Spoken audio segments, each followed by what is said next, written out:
Topic is how to speak what I call feminese, or the language of the feminine.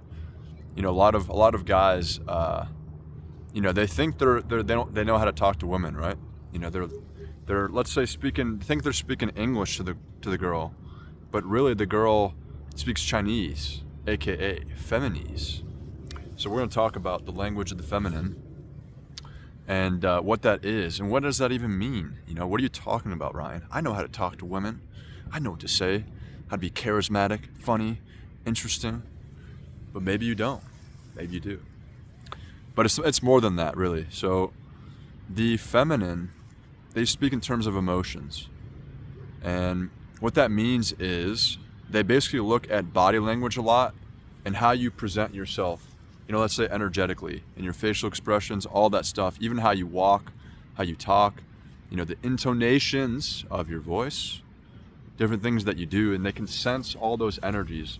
Basically, if it's congruent, if it's authentic, and they can also get an idea of like what you believe about yourself and the world and them, and your values, what you focus on. Even they can kind of read your thoughts through your energy and your emotions. For example, if we're walking and I'm like, and this is all probabilities too. It's not always 100% science, but this is in general how women think. So if they saw me walking here, I'm going to do an example. So just give me a second to stand up here and do it. But if I walk like this, they're probably not going to give a very good response to this. This is not like that confident, right? If I do this.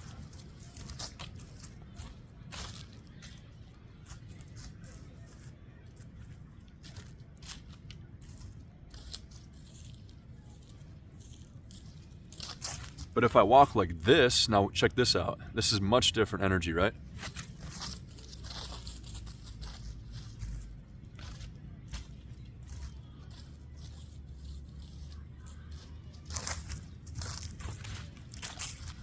So basically, posture is a huge thing, and energy too. So always keep that in mind when you're talking to women. What is your body language? What is your posture? How are you speaking to them? What are the words that you're saying? Things of that nature. Because they're always calculating. Who is this guy? What is he about? What does he want? Things like that. So some other things too is just starting to think and how they think, of how they perceive your behavior. So not only with the walking, but like let's say you're talking, right? If you come up and you talk to a girl and you go, hey, my name is Ryan, and it's nice to meet you. Your voice cracks too. That's gonna show a lot of things, right?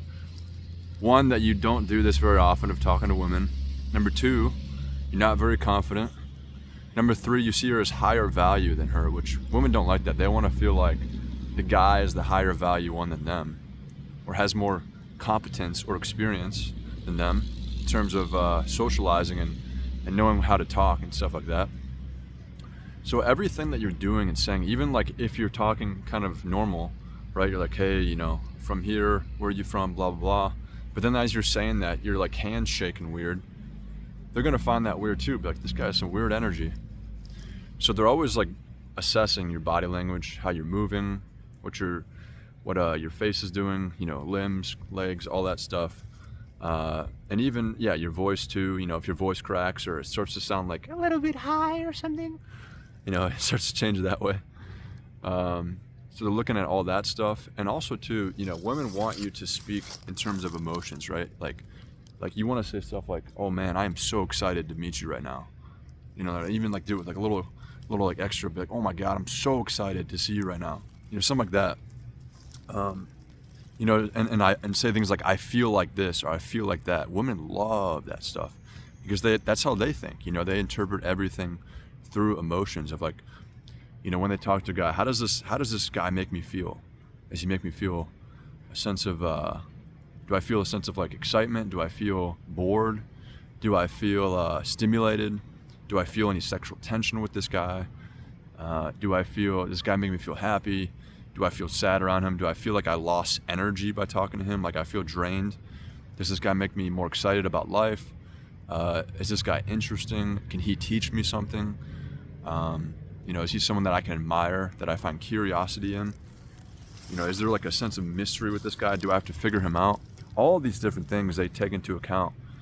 So however, you got to be really aware of how you are approaching women, of how you are talking to them, what you're saying, and really interpret things through their mind. And when you can start doing this, then you can start thinking about how you want to present yourself in front of women in an authentic and congruent way. Like you don't want to, pretend to be, like a dude that's like famous or something. Like you don't want to do some weird stuff like that. But, just to start to, this is a whole nother video of like talking about how can you assess your personality, how can you improve your energy to be like, more loving person, more interesting, more charismatic, et cetera, et cetera.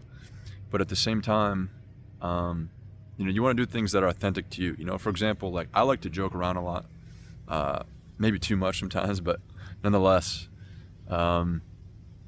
I like to smile a lot. I like to be goofy sometimes. Goofiness can work if it's authentic, but also not too much too. You don't want to have too much goofiness. You got to be serious sometimes too, know when to be serious. So having, what I call a balanced personality is very important around women, especially because they want that full range of emotions. If you're too serious too much, it's not enough emotion. If you're too jokey, then you just come across as like never being serious and like not a real human being, almost like you're like a clown or a character. So there's always this fine balance between everything that you want to find that right sweet spot for you, a different combination of behaviors, which we can then talk about that in another video of how to adjust personality traits, be more authentic, more congruent. Because also, a lot of this stuff is thoughts too, like of course you got to practice, you got to approach women, you got to talk to them, get to know them, et cetera, and then escalate, whatever. But at the same time too, this energy stuff is a real thing, your emotional energy field, or like, like I was saying before the other video of like, when someone walks in the room and you're just like, holy shit, who is that? Like it's like they're just like vibrating their energy at like such a great frequency, or like, it's like, wow, who is that? Or like, what is this person about? And other people walk in and it's like, oh, that guy seems pretty normal, So there's this inherent sense of energy and emotions that we all have. And learning to vibrate at a certain way, and you can do that through things like meditation, affirmations, triggering yourself on purpose, working through your quote-unquote traumas or like bad moments in your life, bad memories, working on your negative thoughts, things like that. So all those things help with your quote-unquote vibe. When women say like, oh, I like his vibe, it's like that sort of thing, right? Which, yeah, that'll be another video, but the whole point of this is learning to speak with your emotions more, noticing their emotions, like when they're intense or maybe a little bit lighter in their energy, or maybe a little bit stuck in their energy. You can see they almost have like an objection they're holding on to, not saying. Or maybe they start to feel a little bit tense around you, a little bit scared or uncertain. Really starting to read their emotions too. And women love it when you call out their emotions, or what their body language is doing, right? That's how you start speaking the language of the feminine. Speaking in terms of body language, emotions, thinking through how they're thinking, because they're not thinking how we think. We think very logically. It's like, oh, if we do this, then this should happen. But that's not the case for women. They think, oh, well, I only want to keep talking to this guy if he makes me feel good. They don't think, oh, well, this dude's super rich and has status. That's a misconception. Of course it helps to have status and fame, but it's not enough actually, because if you're a weirdo and have weird energy, the women are going to get turned off by that too. Or if you just don't know how to talk to them, how to flirt, how to be serious, how to move the interaction forward, they're not going to like that either too. So you have to know what you're doing with women. There's actually an example of the dude from Maroon 5. You would think he gets a lot of women, which he does in some sense. However, there was one chick that was into him at first, but he blew it up or messed it up because he started getting too needy and desperate. He was like, oh my God, I can't stop thinking about you. Like, I miss you so much, blah, blah, blah, blah, blah. And it's like, they just met. It's like, dude, that's too much, man. Calm down, You don't want to be like overbearing on women and like, saying like they're the one and I can't live without you and all this garbage. Like, never do that with women. It's a horrible idea, and it never works too, because it's too much pressure, And that's another language or part of the feminese, is not putting too much pressure on them, making them feel comfortable, feel safe. Because if they don't feel safe and comfortable, and they have quote unquote like a low anxiety level, it's going to be very difficult for them to trust you and to have a good interaction. So you have to keep this in mind also. So really think about all this stuff of where you've done well with women and not so well, and try to analyze, like, why was it going well or why did it go bad? And think about it from their perspective and start to become smart about this stuff. Because when you really understand women and how they think, how they process their emotions, or even think about how they're analyzing you and calculating your behaviors and what they like and don't like, then it gets way easier to figure out what works well for you and what doesn't, and to start getting way more success with women. So that's a huge part of it. And then there's the mental component too, believing you deserve them, believing that you can make this work out in a positive way. There's all that stuff too, which is a whole nother video, but we'll just keep it at this for now. And that's all I got for right now on the feminese. Maybe we'll do a part 2 later, but yeah, let me know what you guys think, and like, subscribe, and comment if you're not too scared. No, but you should do it, because I'm doing this for free anyway, so you might as well. All right, guys, take care.